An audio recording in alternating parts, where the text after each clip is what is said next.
नमस्कार बच्चों, कैसे हैं आप सब। आशा करती हूँ आप सभी अच्छे होंगे, स्वस्थ होंगे, खुश होंगे और अपनी पढ़ाई भी अच्छे से कर रहे होंगे। जैसा कि आप सभी जानते हैं, मैं हूँ आपकी हिंदी की अध्यापिका और मैं स्वागत करती हूँ आप सभी का आईसीटी वर्चुअल क्लासरूम में। और आज हम यहाँ पर एकत्रित हुए हैं पढ़ने के लिए क्लास 10th की हिंदी। क्लास 10th की हिंदी में हम यहाँ पर पढ़ रहे हैं हमारी चित्तिस पाठ्य पुस्तिका भाग 2 का चैप्टर एक कहानी यह भी। ये जो चैप्टर है ये लिखा गया है मन्नू भंडारी जी द्वारा। इस पाठ को हमने लास्ट सेशन में ही स्टार्ट कर दिया था और हमने यहाँ पर मन्नू भंडारी जी के बारे में पढ़ा था कि उन्होंने इस पाठ को एक आत्मकथ्य के रूप में लिखा है, ना कि एक आत्मकथा के रूप में। देखिए, जो आत्मकथा होती है उसको उसको सिलसिलेवार लिखा जाता है, यानी कि शुरुआत से लेकर अंत तक। यानी कि जब तक जो लेखक शुरुआत से, जन्म से लेकर कि उनका जन्म कहाँ पर हुआ, उनका पालन पोषण किस तरह से हुआ, उनकी शिक्षा दीक्षा किस तरह से हुई, या फिर उन्होंने जीवन में फिर आगे क्या किया,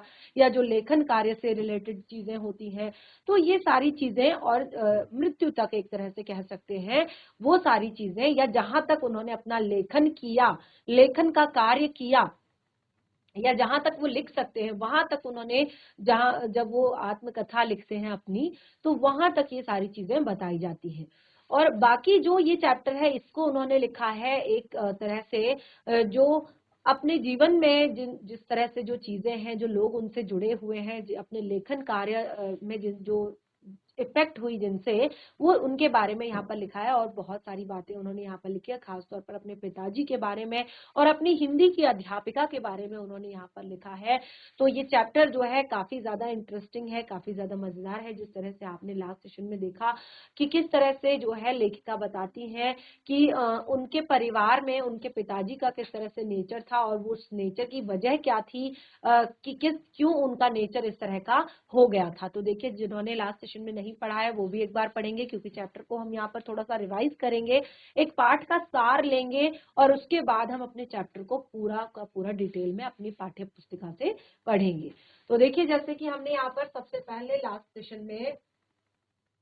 मन्नू भंडारी जी के जीवन परिचय को पढ़ा था, तो हमने बताया था कि इनका जन्म जो है 1931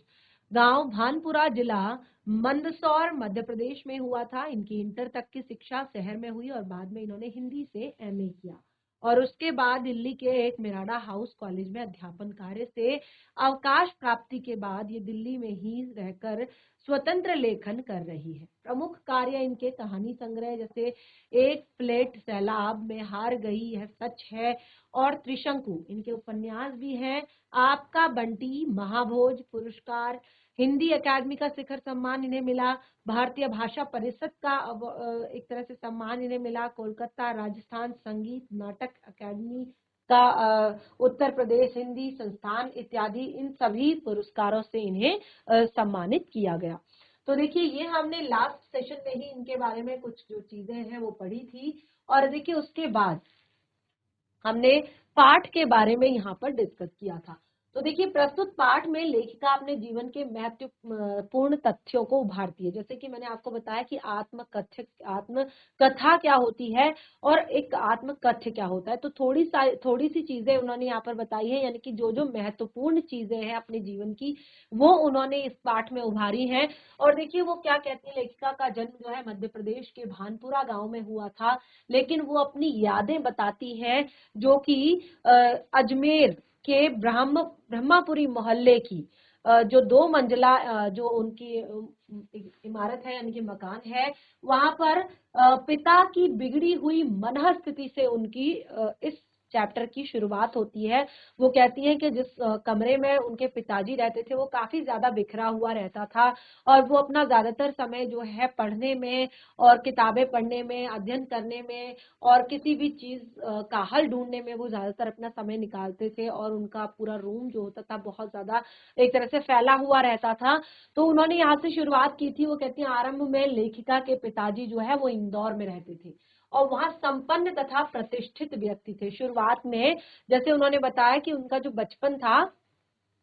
वो इंदौर में बीता था, यानी कि उनके पिताजी जो है वो पहले शुरुआत में इंदौर में रहते थे और वहां पर वो एक संपन्न और प्रतिष्ठित व्यक्ति हुआ करते थे। देखिए संपन्न यानी कि जिनके पास रहने की, खाने पीने की, ओढ़ने पहनने की, या यानी कि घर में सारी सुख सुविधाएं हैं, कोई भी कमी नहीं है। ठीक है, वो इंसान होता है संपन्न, जिसके पास सब कुछ हो, घर में परिवार है, खाने पीने की चीजें हैं, रहना ओढ़ना बिछाना या जितनी भी सुख सुविधाएं हैं परिवार की, वो सब कुछ है, और ऊपर से प्रतिष्ठित भी है, यानी कि आसपास में उनके जानने वालों में, उनके आसपास में उनकी अच्छी खासी इज्जत भी है, प्रतिष्ठा भी है। और साथ ही कांग्रेस से जुड़े होने के साथ वे समाज सेवा से भी जुड़े थे, वो कांग्रेस पार्टी से भी जुड़े थे और साथ ही वो समाज सेवा से भी जुड़े हुए थे।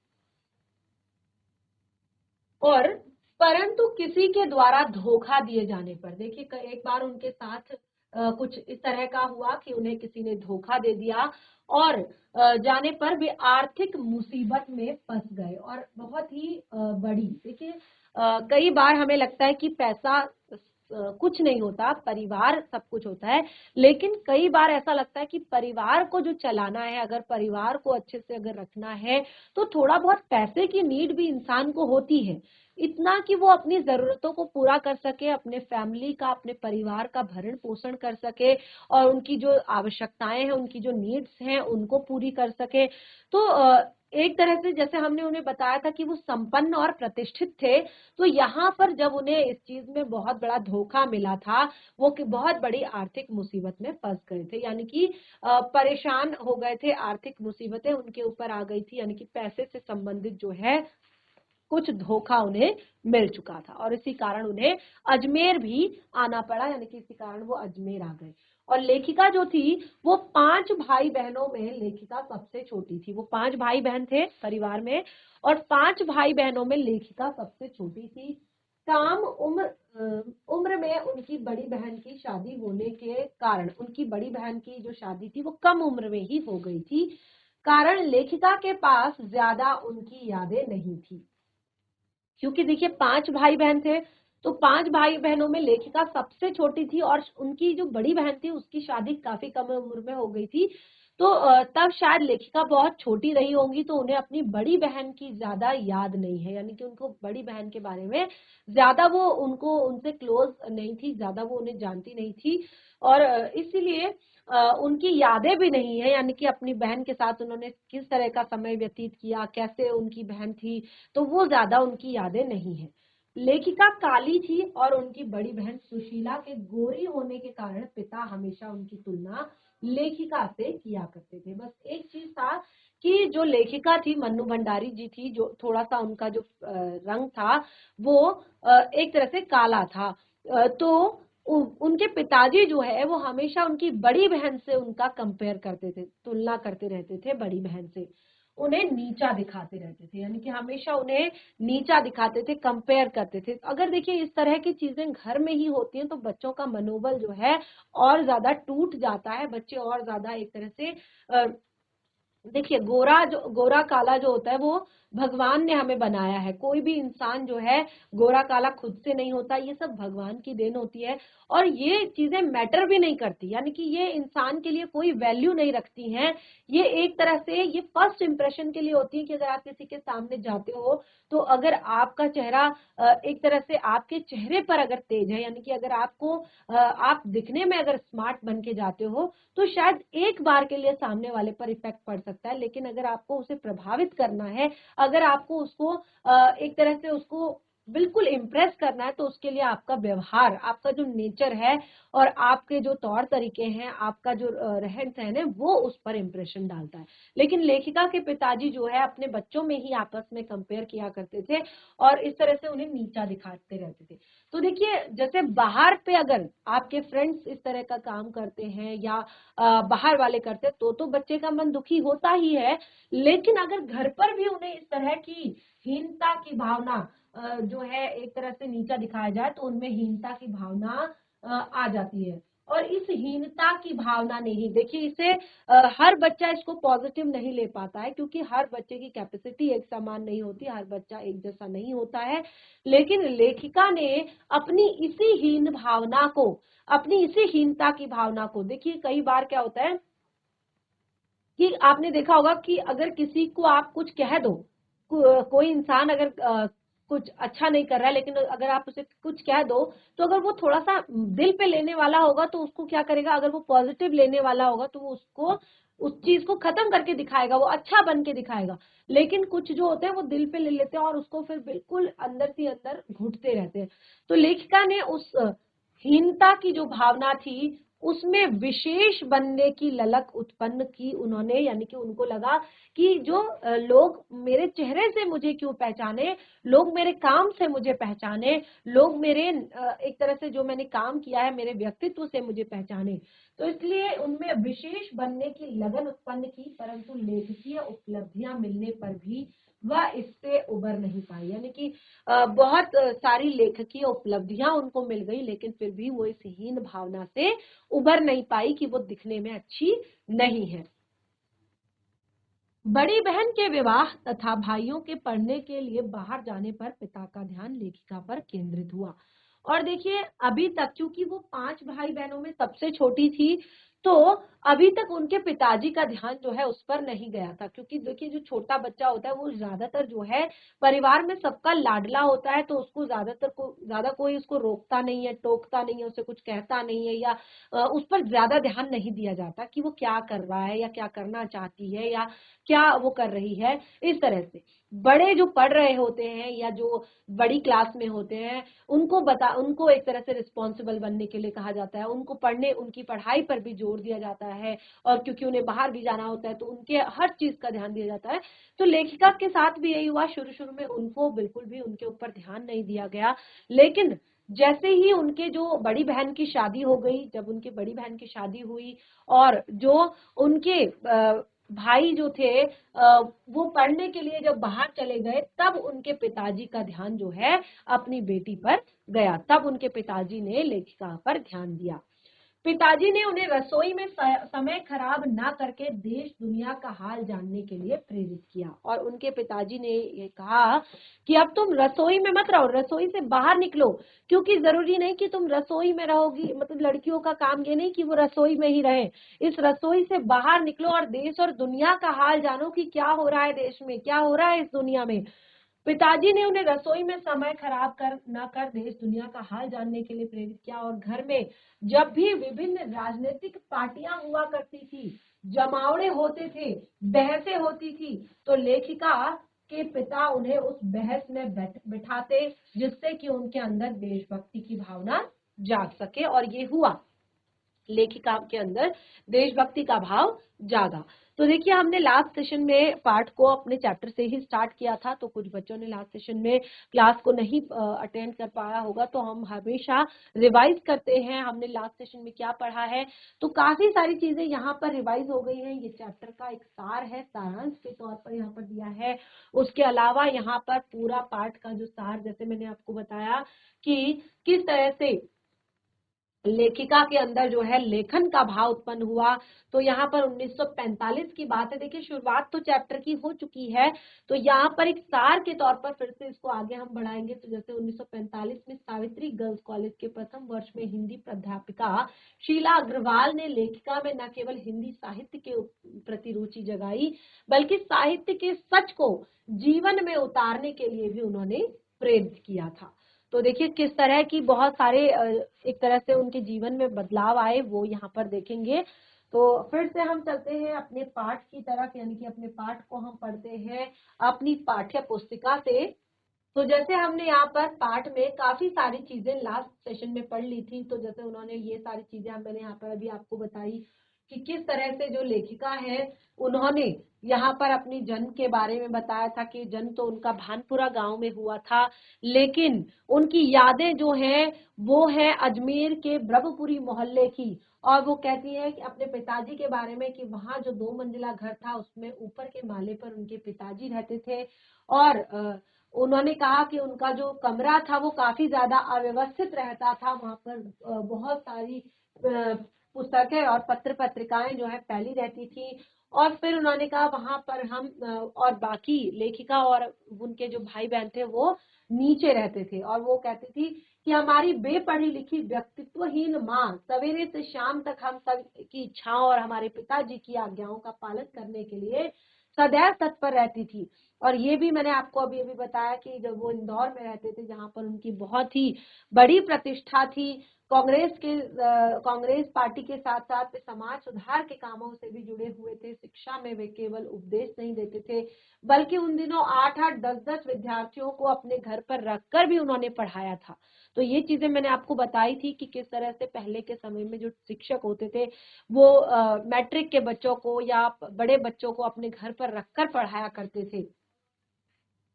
वो कहती हैं कि एक तरह से जो उनके पिताजी थे वो कोमल और संवेदनशील व्यक्ति थे, तो दूसरी तरफ वो बेहद क्रोधी और अहंगवादी थे। वो कहती हैं ये सब तो मैंने सुना है, केवल सुना है। और वो कहती हैं देखा तो तब इन गुणों के भग्नाशेषों को ढोते पिता थे, और एक बहुत ही बड़े आर्थिक झटके के कारण वे इंदौर से अजमेर आ गए थे, और जहां उन्होंने अपने अकेले के बलबूते पर हौसले और अंग्रेजी हिंदी शब्दकोश विषयवार के अधूरे काम को आगे बढ़ाना शुरू किया, और अपनी तरह का पहला और अकेला शब्दकोश था। इसने उन्हें और बहुत सारी यश और प्रतिष्ठा दी, और पर अर्थ नहीं दिया। यानी कि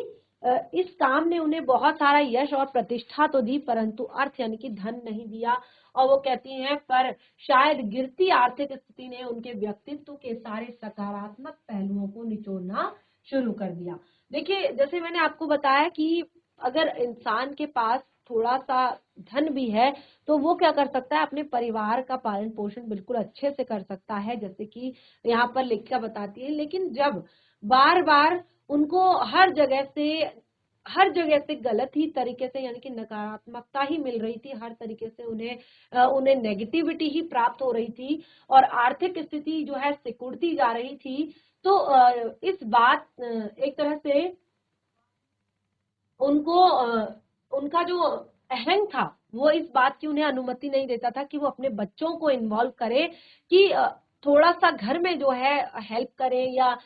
इस चीज के लिए। तो वो कहती है कि नवाबी आदतें, अधूरी महत्वाकांक्षाएं, हमारी शीर्ष पर रहने के बाद हाशिए पर सरकते चले जाने की यातनाएं क्रोध बनकर माँ को हमेशा कपकपाती थी। क्योंकि जैसे कि मैंने आपको बताया कि शुरुआत से ही वो काफी ज्यादा संपन्न और प्रतिष्ठित व्यक्ति थे, ठीक है। तो उनकी जो नवाबी आदतें थी, क्योंकि अगर संपन्न है तो फिर देखिए जो व्यक्ति जिस तरह का होता है, जैसा उसका परिवार है, जैसा उसका रहन सहन है, जैसा उसका खान पान है, वो उसी तरह से रहता है, उसी तरह से वो जीवन को जीता है। तो अगर किसी देखिए कोई नीचे से अगर ऊपर को जा रहा है, यानी कि कोई किसी के पास पहले कम धन था, अभी उसने धन कमाया है और अब वो थोड़ा बहुत संपदा जोड़ रहा है, अच्छे से रहना खाना सीख रहा है, अच्छे कपड़े पहनना सीख रहा है, तो ठीक है कि वो इंसान जो है ठीक ठाक नॉर्मली उसका व्यक्तित्व होगा। लेकिन दो इंसानों का व्यक्तित्व जो है एकदम से चेंज हो जाता है। एक तो जिसके पास पहले कुछ नहीं था और उसको तुरंत ढेर सारा मिल गया, और वो इतना ऊपर पहुंच गया कि अब वो नीचे देख नहीं पाता है, यानी कि उसको लगता है कि ये नहीं, ये सब चीजें बेकार हैं, क्योंकि उसको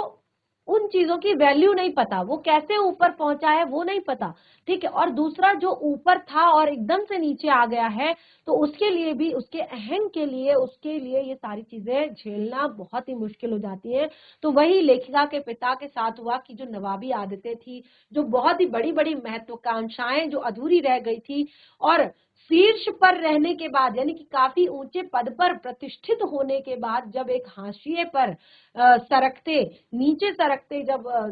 चले जाने की जो यातना थी, जो दुख था, वो क्रोध बनकर उनकी माँ को डराता था, कपकपाता था उनके पिता का। और अपने कानों, अपने हाथों के विश्वासघात की जाने वाली गहरी चोटें होंगी, जिन्हें आंख मूंदकर सबका विश्वास करने,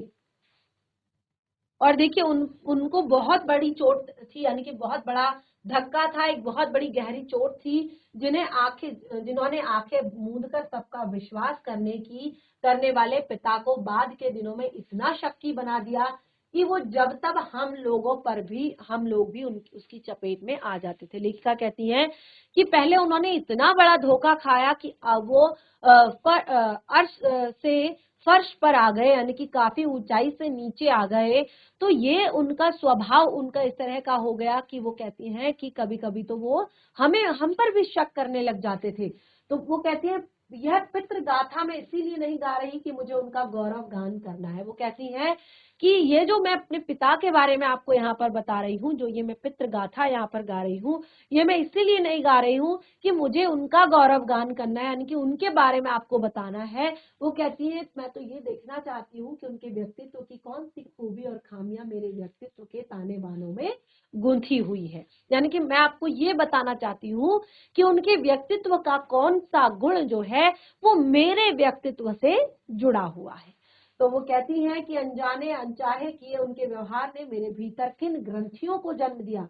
यानी कि अनजाने और अनचाहे, जैसे मैंने बताया ना कि उनके पिता थोड़ा सा चिड़चिड़े हो गए थे, थोड़ा सा गुस्सैल हो गए थे और हर बात पे वो क्या करते थे, गुस्से में रहते थे और कंपेयर करते थे। तो वो कहती हैं कि अनजाने में और अनचाहे में ये सब चीजें वो खुद नहीं कर रहे थे, काफी ज्यादा प्रेशर उनके ऊपर आ गया था, बहुत सारी परेशानियों से वो जूझ रहे थे। तो इस अनचाहे अनजाने में जो लेखिका कहती हैं कि जो उन्होंने